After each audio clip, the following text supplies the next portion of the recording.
Hello बच्चों, कैसे हो आप लोग?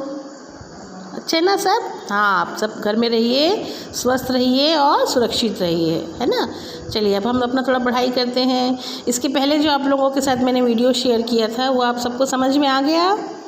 और नहीं समझ में आया होगा तो आप मुझसे दोबारा पूछ सकते हैं, मैं वो फिर से दोहराऊँगी, है ना। तो अभी हम इतने दिन तक अपना पाठ्य पुस्तक कुमकुम से पाठ पढ़ रहे थे, तो उसमें हमारा पाठ 3 तक हो चुका है। अब हम व्याकरण की ओर चलें, है ना। व्याकरण जो है साहित्य का सबसे मुख्य भाग है। आपका व्याकरण सही रहेगा तभी आप क्या बोलते, अपने भाषा में आप प्रखर हो जाएंगे, है ना। अब भाषा को बोलने, लिखने, पढ़ने हर चीज़ में आप एकदम से प्रखर हो जाएंगे। हाँ, तो हमारे व्याकरण का सबसे पहला टॉपिक है भाषा और व्याकरण, है ना। अब भाषा और व्याकरण, तो सबसे पहले हमको समझना है भाषा क्या है ना। तो भाषा वो है कि जिसमें हम अपने भावों को, विचारों को दूसरों के सामने प्रकट करते हैं अपने भाषा के द्वारा। दुनिया में बहुत सारे सजीव और निर्जीव चीज़ हैं, तो सजीव में पेड़ पौधे, जानवर, मनुष्य सब आते हैं, पर भगवान ने मनुष्य को सबसे बेहतरीन चीज़ से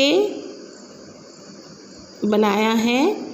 भगवान ने मनुष्यों को बोलने की शक्ति दी है। बाकी सब जानवरों में भी बहुत बुद्धि होता है, वो भी अपना बुद्धि चलाते हैं। वो भी आप लोग देखे होंगे अपने घर में, आप लोग जो पालतू पशु रखते हैं, पेट रखते हैं, कुत्ता है, बिल्ली है, सब जो जानवर हैं उन सब का बुद्धि होता है और वो अपने बुद्धि के हिसाब से अपना हर एक काम करते हैं, है ना। पर वो बोल नहीं पाते, वो सब मूक पशु होते हैं जो बोल नहीं पाते।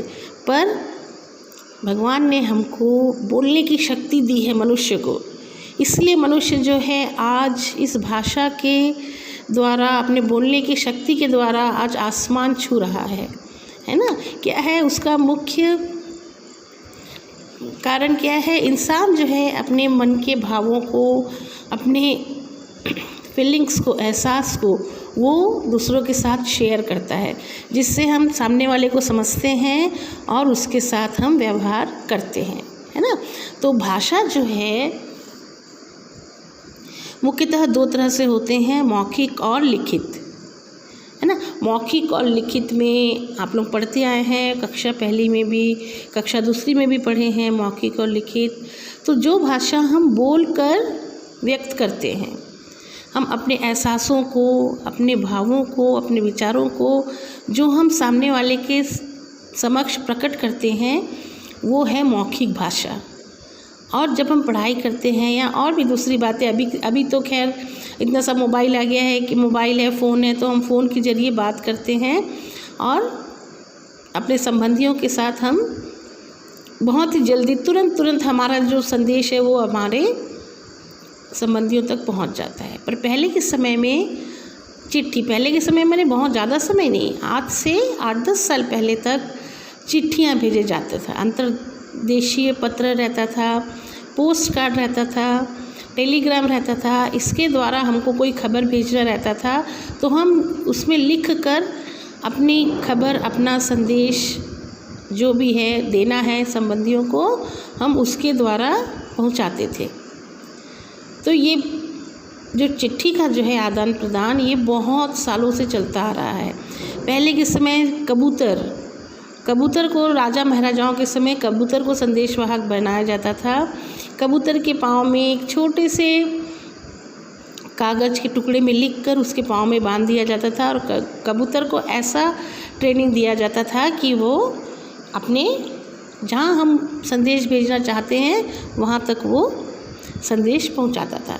फिर धीरे धीरे संदेशवाहक जाने लगे, जो मनुष्यों के द्वारा है। राजा को संदेश भेजना है तो वो अपने सिपाही को भेजता था, वो घोड़े में बैठ के जाता था तो वहाँ संदेश पहुँचता था, तो उसको पहुँचने में काफ़ी समय लगता था। फिर उसके बाद जब आवागमन के साधन का आविष्कार हुआ, ट्रेन बोलिए, जीप बोलिए, कार बोलिए, एरोप्लेन बोलिए, है ना, जब इन सब चीज़ों का आविष्कार हुआ तो ये और ज़्यादा सरल हो गया हमारे लिए कि हमारी हमारा जो संदेश है वो हमारे संबंधियों तक जल्दी ही पहुंचने लगा, कम समय में पहुंचने लगा।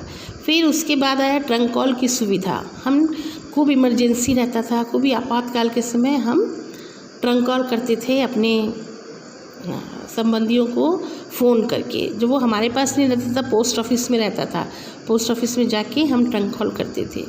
फिर धीरे धीरे फ़ोन का आविष्कार हुआ, तो हम फ़ोन करते थे, पर उसमें भी बहुत ज़्यादा पैसे लगते थे, तो हम फ़ोन में भी ज़्यादा बात नहीं कर पाते थे। अब उसके बाद धीरे धीरे मोबाइल का आविष्कार हो गया। अब मोबाइल का आविष्कार इतना अच्छा आविष्कार है कि सब लोगों को बहुत सुविधाएं हो गई मोबाइल के आविष्कार से। हम किसी को कॉल करते हैं, तुरंत सेकंड में हमको कुछ भी खबर पहुंचाना रहता है तो हम सेकंड में उनके पास अपना बात पहुंचा देते हैं।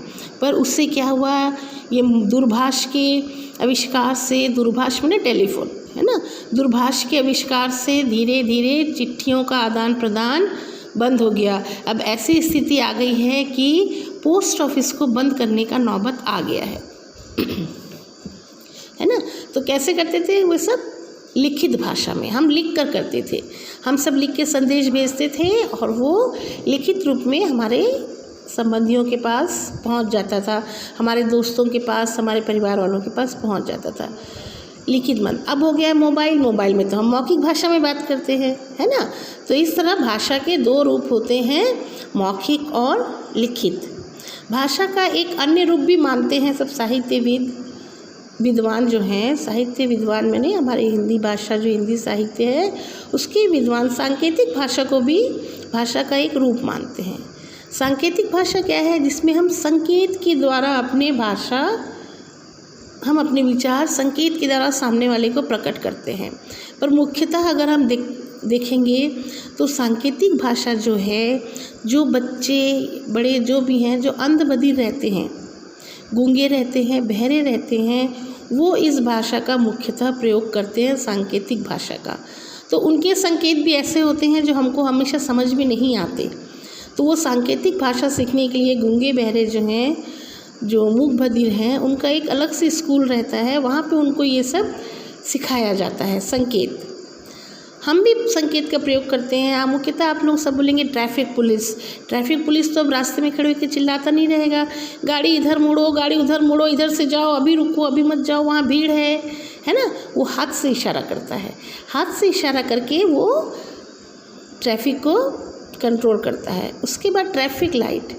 अब हर जगह, हर चौक में ट्रैफिक पुलिस नहीं खड़ा होता है। ट्रैफिक लाइट देख के जनता जो है वो अपना लाइट का डायरेक्शन देख के जनता अपने आप रुक जाती है ना। तो सांकेतिक भाषा हम भी प्रयोग में लाते हैं। कैसे लाते हैं, हम जैसे कोई हमसे बहुत दूर खड़ा है, हम उसको ज़ोर से चिल्ला के तो बुलाएंगे नहीं, वो सुनेगा कैसे, तो हम उसको हाथ के इशारे से बुलाते हैं। कक्षा में ही हम शिक्षक शिक्षिकाएं जो हैं कितने बार सांकेतिक भाषा का प्रयोग करते हैं। हम जैसे आपको पढ़ा रहे हैं और बीच में अगर कोई कक्षा में आता है तो हमको हाथ के इशारा से हम उसको अंदर बुला लेते हैं, या फिर हाथ से इशारा करते हैं रुक जाओ, या किसी को बोलते हैं आप बोलो आप खड़े हो, है ना। तो ऐसा हम भी सांकेतिक भाषा का प्रयोग करते हैं। चलिए आज के वीडियो में यहीं तक, अगले वीडियो में हम इस प्रकरण को और आगे बढ़ाएंगे। धन्यवाद।